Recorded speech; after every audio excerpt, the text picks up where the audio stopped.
for their participation.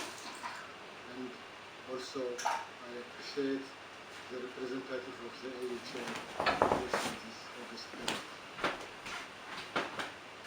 In this meeting, in the deliberation of the Council, where a hydroelectric dam is under scrutiny in an unprecedented manner, I'm not sure if I'm not the first water minister addressing this Council. Ethiopia believes it is unfitting use of the time and resources of the UN Security Council to discuss the Grand Ethiopia Renaissance Dam.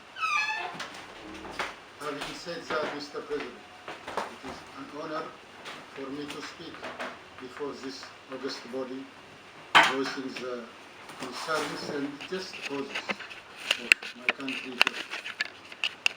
A year ago, on 29th June 2020, under your presidency, Council members encouraged Ethiopia, Egypt, and Sudan to continue negotiations to resolve the outstanding issues and expressed support for the African Union-led process to facilitate further talks.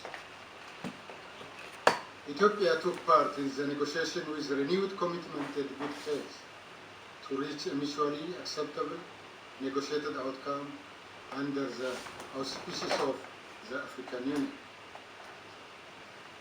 I would like to pause to give the Republic of South Africa a special recognition and our thanks for effectively facilitating the negotiation under the end of its African Union chairmanship in February 2021.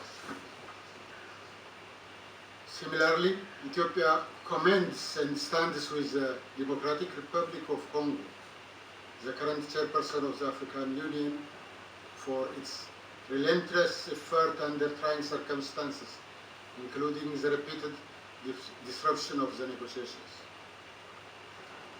Mr. President, we are dealing with a hydroelectric dam project, which is not the first of its kind in Africa or in the world.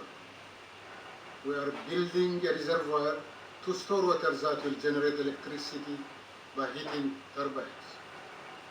For your information, the GERD reservoir is 2.5 times smaller than that of the Aswan Dam in Egypt.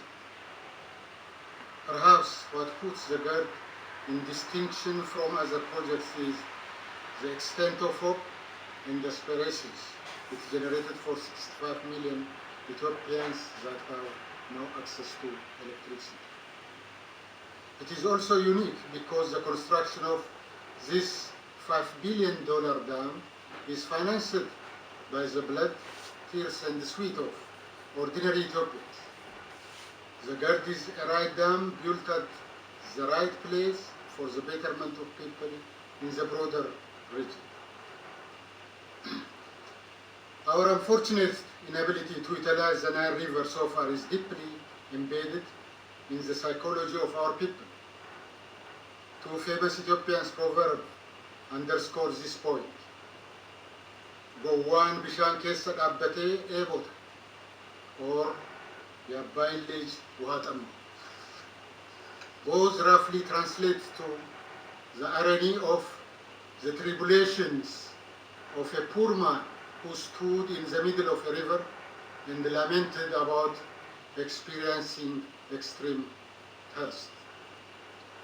To change this generational lament, we have nowhere to look but the Abai or Nile Basin, in which 2/3 of Ethiopia's water resources is found.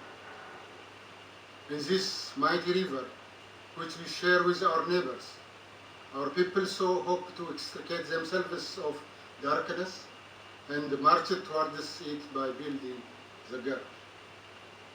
The dam has the fingerprints of Ethiopia's farmers, pastoralists, daily laborers, students, businesswomen and men, and the diaspora throughout the world who eke out a living in extremely difficult circumstances. In equal, if not exceeding terms, Ethiopians have best wishes and neighborly care for their compatriots in Egypt and Sudan. We have all the intention to live together in peace and cooperate for our mutual benefit. The GERD demonstrates this core principle of collective well-being and prosperity. That is why the GERD is one of the regional integration projects under PIDA, the Program for Infrastructure Development in Africa. Mr. President, Africa, the cradle of mankind, is currently the youngest continent in the world. Africa is set to reap its demographic dividend by investing in its youth. Similarly, my country, Ethiopia, has 70% of its population under the age of 30.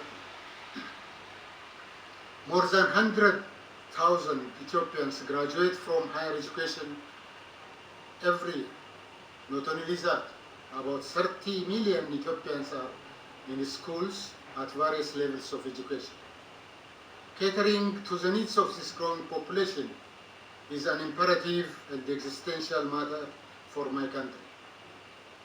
The lives of Ethiopians that languish on the Sahara Desert attempting to cross into Europe, the migrants in the Middle East that sacrifices their youth to bring a better day for their families, the young boys and girls in migrant prison in Africa and beyond, the barefooted migrants that you see returning to their homeland in mass deportation from the Middle East deserve a dignified life.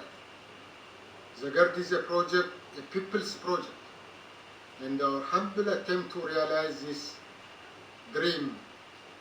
Against all odds, we chose to act in spite of the arduous obstacles we faced. Instead of coalescing in this challenge, we struggled to prevail. Little by little, we are overcome. Mr. President, unfortunately, we are here because Egypt and most recently Sudan have expressed their opposition to this hydroelectric dam. It is important to note that our two neighbors have large and small dams and the canals they have constructed, with absolute disregard to the right of other riparian countries and rejecting Ethiopia's repeated plea for consultation. After a series of initiatives to address the concerns of our neighbors in good faith, we are compelled to conclude that their objection is not as such directed at the GERD, but rather to stop any water use by Ethiopia. The fact of the matter is, we have no viable alternative. Unlike Egypt and Sudan, Ethiopia has no considerable groundwater reserve. We also don't have seawater to desalinate. Nearly 70% of my country's water is in the Nile Basin. Even if we wanted to, even if we try, we cannot avoid utilizing the Nile River. In fact, constructing dams is only part of our focus. Our main objective is maximizing our scarce water resource by rehabilitating nature and preventing further depletion through our Green Legacy Initiative, a prominent initiative of my Prime Minister, Dr. Abiy Ahmed. With an overall goal of planting 20 billion trees in 5 years' time, we planted 10 billion trees in the last 2 years. This initiative, which also consists of a seedling sharing outreach with our neighbors, is part of the Green Belt Initiative of the African Union. We call upon Egypt and Sudan to join this afforestation program that improves resilience and increases water availability. Mr. President.